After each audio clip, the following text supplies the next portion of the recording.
اعوذ باللہ من الشیطان الرجیم، بسم اللہ الرحمن الرحیم۔ اور اگر تم اپنی اولاد کو کسی دایا سے دودھ پلوانا چاہو تو اس پر بھی تم پر کچھ گناہ نہیں، بشرط کہ جو تم نے دستور کے مطابق ان کو دینا کیا تھا ان کے حوالے کر دو۔ اور اللہ سے ڈرتے رہو اور جانے رہو کہ جو کچھ بھی تم کرتے ہو اللہ اس کو دیکھ رہا ہے۔ اور تم میں جو لوگ مر جائیں اور بیویاں چھوڑ مریں تو عورتوں کو چاہیے کہ 4 مہینے 10 دن اپنے تئیں روکے رہیں، پھر جب اپنی عدت کی مدت پوری کر لیں تو جائز طور پر جو کچھ اپنے حق میں کریں اس کا تم وارثان میت پر کچھ الزام نہیں، اور تم لوگ جو کچھ بھی کرتے ہو اللہ کو اس کی خبر ہے۔ اور اگر تم کسی بات کی آڑ میں ان عورتوں کو نکاح کا پیام دو یا اپنے دلوں میں چھپائے رکھو تو اس میں بھی تم پر کچھ گناہ نہیں۔ اللہ کو معلوم ہے کہ تم کو ان عورتوں سے نکاح کر لینے کا خیال آئے گا، سو مضائقے کی بات نہیں، مگر ان سے نکاح کا ٹھہراؤ تو چھپکے سے بھی نہ کرنا۔ ہاں، جائز طور پر بات کہہ گزرو تو کچھ حرج کی بات نہیں، اور جب تک میعاد مقرر یعنی عدت کا اختتام کو نہ پہنچ لے عقد نکاح کی بات پکی نہ کر بیٹھنا، اور جانے رہو کہ جو کچھ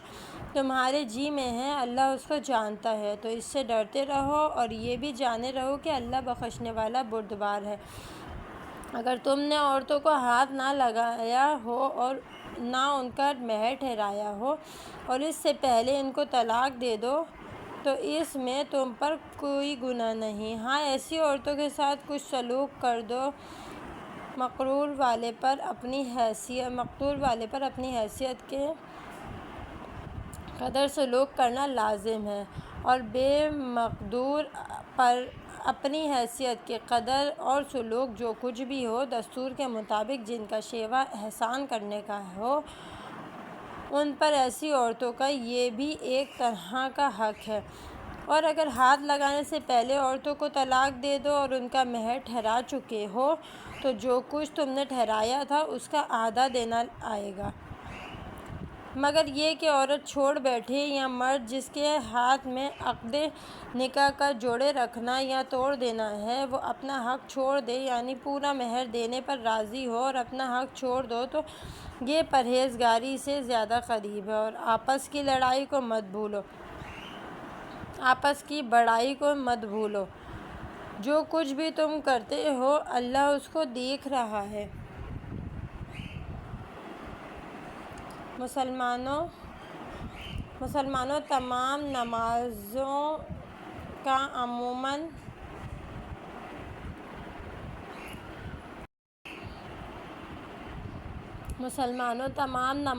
عموماً اور بیچ کی نماز کا خصوصاً تقید رکھو، اور نماز میں اللہ کے آگے ادب سے کھڑے رہو۔ پھر اگر تم کو دشمن کا ڈر ہو اور ارکان نماز پورے نہ بجا لا سکو تو پیدل یا سوار جس حالت میں ہو اور جیسی کرتے بن پڑے نماز ادا کر لو۔ پھر جب تم مطمئن ہو جاؤ تو جس طرح اللہ نے تم کو پیغمبر کی معرفت نماز کا طریقہ سکھایا ہے کہ تم اس کو پہلے نہیں جانتے تھے، اسی طریقے سے اللہ کی یاد کرو۔ اور جو لوگ تم میں سے مر جائیں اور بیویاں چھوڑ مریں تو اپنی بیویوں کے حق میں 1 برس تک کے سلوک یعنی نان و نفقے اور گھر سے نہ نکلنے کی وصیت کر مریں۔ پھر اگر عورتیں از خود گھر سے نکل کھڑی ہوں تو جائز باتوں میں سے جو کچھ اپنے حق میں کریں ان کا تم پر کچھ گناہ نہیں، اور اللہ زبردست اور حکمت والا ہے۔ اور جن عورتوں کو طلاق دی جائے ان کے ساتھ مہر کے علاوہ بھی دستور کے مطابق جوڑے وغیرہ سے کچھ سلوک کرنا مناسب ہے کہ پرہیزگاروں پر ان کا یہ بھی ایک طرح کا حق ہے۔ اسی طرح اللہ تم لوگوں کی ہدایت کے لیے اپنے احکام کھول کر بیان فرماتا ہے تاکہ تم ان کی مصلحتوں کو سمجھو۔ اے پیغمبر، کیا تم نے ان لوگوں کے حال پر نظر نہیں کی جو اپنے گھروں سے موت کے ڈر کے مارے نکل کھڑے ہوئے اور وہ ہزاروں ہی تھے؟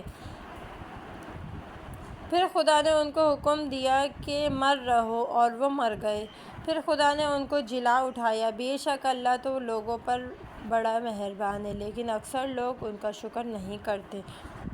اور مسلمانوں، خدا کی راہ میں خدا کے دشمنوں یعنی کافروں سے لڑو اور جانے رہو کہ اللہ سب کی سنتا اور سب کچھ جانتا ہے۔ کوئی ہے جو خدا کو خوش دلی کے ساتھ قرض دے کہ خدا اس کے قرض کو اس کے لیے کئی گنا بڑھا دے، اور اللہ لوگوں کو تنگ دست بھی کرتا ہے اور کشائش بھی دیا کرتا ہے۔ اور اسی کی طرف تم سب کو لوٹ کر جانا ہے۔ اے پیغمبر، کیا تم نے بنی اسرائیل کے سرداروں کی حالت پر نظر نہیں کی کہ ایک زمانے میں انہوں نے موسیٰ کے بعد اپنے وقت کے پیغمبر سموئیل سے درخواست کی تھی کہ ہمارے لیے ایک بادشاہ مقرر کیجیے کہ ہم اس کے سہارے سے اللہ کی راہ میں جہاد کریں۔ پیغمبر نے کہا کہ اگر تم پر جہاد فرض کیا جائے تو تم سے کچھ بعید نہیں کہ تم نہ لڑو۔ بولے کہ ہم اپنے گھروں اور اپنے بال بچوں سے تو نکالے جا چکے ہیں، تو ہمارے لیے اب کون سا عذر ہے کہ خدا کی راہ میں نہ لڑیں؟ پھر جب ان پر جہاد فرض کیا گیا تو ان میں سے معدود چند کے سوا باقی سب پھر بیٹھے، اور اللہ تو نافرمانوں کو خوب جانتا ہے۔ اور ان کے پیغمبر نے ان سے کہا کہ اللہ نے تمہاری درخواست کے مطابق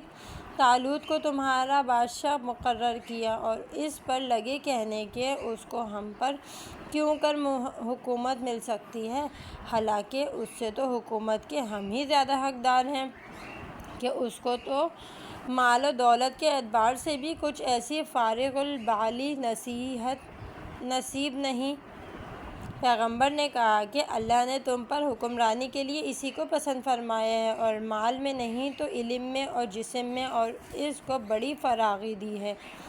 اور اللہ اپنا ملک جس کو چاہے دے، اور اللہ بڑی گنجائش والا اور سب کے حال سے واقف ہے۔